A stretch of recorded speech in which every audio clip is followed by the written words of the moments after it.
दुनिया में करोड़ों चेहरे हैं, लेकिन जीवन में केवल एक ही चेहरा आपका जीवन साथी बनता है। क्या आपने कभी गहराई से सोचा है कि हजारों रिश्तों की भीड़ में आपकी शादी इसी व्यक्ति से ही क्यों हुई? क्या यह सिर्फ संयोग था, या माता पिता, रिश्तेदारों और मैट्रिमोनियल साइट्स का फैसला, या फिर इसके पीछे गरुड़ पुराण और कर्म सिद्धांत से जुड़ा कोई ऐसा रहस्य है जो इस जन्म की यादों से भी परे है? कई बार शादी के कुछ वर्षों बाद प्रेम झगड़ों में बदल जाता है, सुख मौन में बदल जाता है और मन में एक ही प्रश्न उठता है, भगवान ने मुझे यही जीवन साथी क्यों दिया? गरुड़ पुराण कहता है, इस ब्रह्मांड में कुछ भी बिना कारण नहीं होता। तो फिर जीवन का सबसे निकटतम रिश्ता बिना किसी गहरे कर्मिक कारण के कैसे बन सकता है? इस वीडियो में हम पति पत्नी के रिश्ते के पीछे छिपे पिछले जन्मों के ऋण, कर्म, शत्रुता, पुण्य और मोक्ष के रहस्य को सरल भाषा में समझेंगे। शायद इस वीडियो के अंत तक आप अपने जीवन साथी को एक बिल्कुल नई दृष्टि से देखने लगे। तो वीडियो को अंत तक जरूर देखिए। जिस औरत या मर्द के साथ आप सो रहे हैं, वो असल में कौन है? गरुड़ पुराण का वो रहस्य जो आपके होश उड़ा देगा। दुनिया में अरबों चेहरे हैं, लेकिन क्या आपने कभी सोचा है कि उस भारी भीड़ में से आपकी नजर केवल एक ही चेहरे पर क्यों रुकी? हजारों रिश्तों के बनने और बिगड़ने के बाद आखिर एक ही इंसान के साथ आपकी शादी क्यों हुई? क्या ये केवल एक संयोग है, या इसके पीछे कोई ऐसा गहरा रहस्य है जो आपके इस जन्म की यादों से बहुत परे है? अक्सर शादी के कुछ साल बीतते ही घर के अंदर बर्तनों के टकराने की, चीखने की या एक जानलेवा खामोशी की आवाजें गूंजने लगती है। तब मन में सवाल आता है, क्या मेरी किस्मत खराब थी? लेकिन गरुड़ पुराण और कर्मों का अकाट्य सिद्धांत कहता है कि इस ब्रह्मांड में एक पत्ता भी बिना कारण के नहीं हिलता।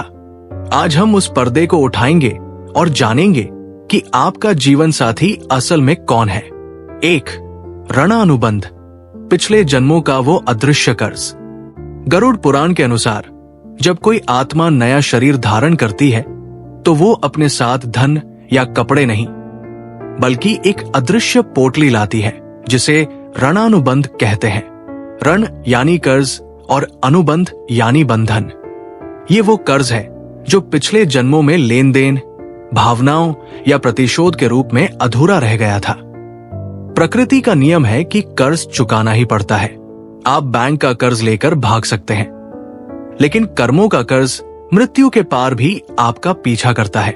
जब आप दोबारा जन्म लेते हैं तो वो कर्जदार वेश बदलकर आपके सबसे करीब, आपके पति या पत्नी के रूप में आ बैठता है। 2. आपका जीवन साथी, प्रेमी या पुराना दुश्मन। प्रकृति अपना हिसाब बराबर करने के लिए अक्सर आपके पिछले जन्म के सबसे बड़े सुख या सबसे बड़े दुख के कारण को आपका जीवन साथी बना देती है। शास्त्रों के अनुसार ये रिश्ते 4 प्रकार के होते हैं। शत्रु ऋण, शत्रु के रूप में साथी।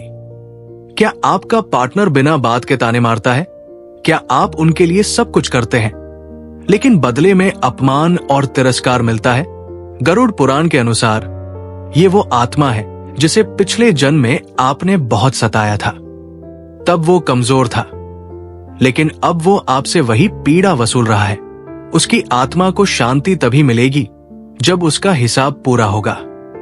आर्थिक ऋण, लेनदार के रूप में साथी। क्या शादी के बाद अचानक आपके खर्चे बढ़ गए, पार्टनर बीमार रहने लगा या उसकी फिजूल खर्ची में आपकी कमाई जाने लगी? ये संकेत है कि पिछले जन्म में आपने उस आत्मा का धन लिया था। अब वो अधिकार से आपकी जेब से वो पैसा निकलवा रहा है।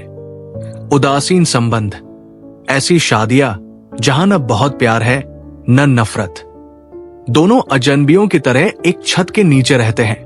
ये तब होता है जब पिछले जन्म में आपका उस आत्मा के साथ कोई गहरा लेना देना नहीं था, बस एक हल्का सा संपर्क था जिसे अब समय बिताकर पूरा किया जा रहा है। सखा ऋण, पुण्य अनुबंध। ये सबसे दुर्लभ और शुभ रिश्ता है। जब आपको ऐसा साथी मिले जो बिना कहे मन की बात समझ ले और आपके दुख में ढाल बने, तो समझ लेना कि ये पिछले जन्म का कोई ऐसा मित्र या गुरु है जिसकी आपने निस्वार्थ सेवा की थी। 3. क्या हम इस चुनाव को बदल सकते थे? विवाह उन घटनाओं में से है जो प्रारब्ध, फिक्स्ड कर्मा के अंतर्गत आती है। आत्मा अपने जन्म से पहले ही अपनी उन्नति के लिए जीवन साथी का चुनाव कर लेती है। कभी कभी एक झगड़ालू जीवन साथी एक प्रेमी साथी से ज्यादा बेहतर होता है आपकी आत्मा के विकास के लिए।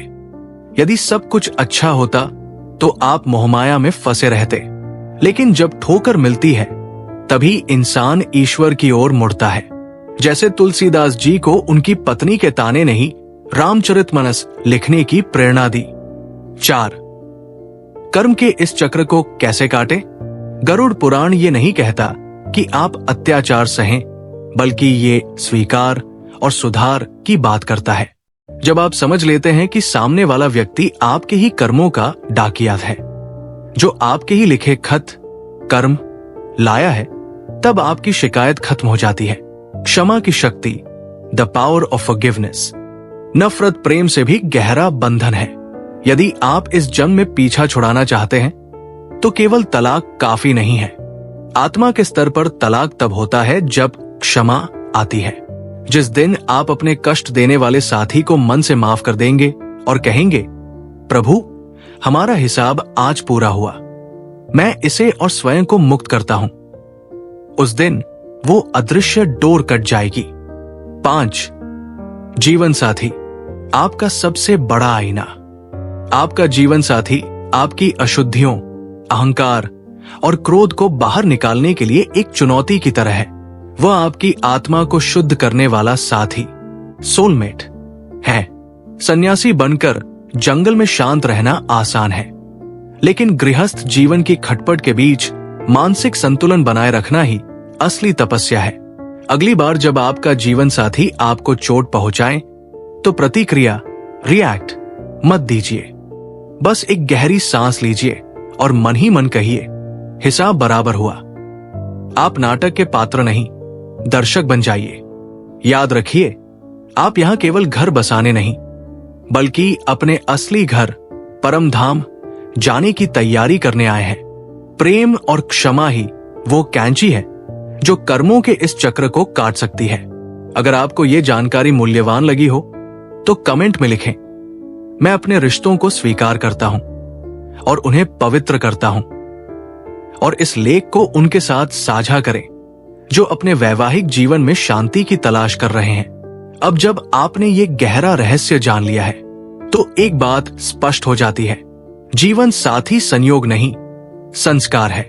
वो व्यक्ति जो आपको सबसे अधिक दुख देता है वही आपके कर्मों का सबसे सच्चा दर्पण भी होता है।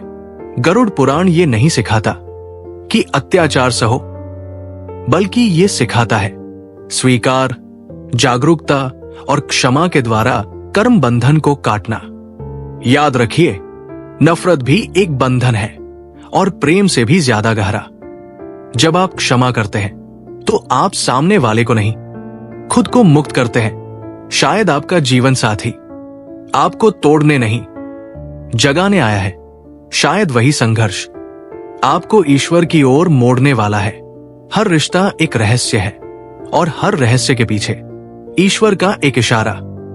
उस इशारे को समझिए, अपने कर्म सुंदर बनाइए और शांति के साथ अपनी आत्मा की यात्रा पूरी कीजिए। अगर ये वीडियो आपके मन को सोचने पर मजबूर कर गया हो तो लाइक करें, चैनल सब्सक्राइब करें और इस ज्ञान को आगे जरूर साझा करें। आपके समय और विश्वास के लिए दिल से धन्यवाद।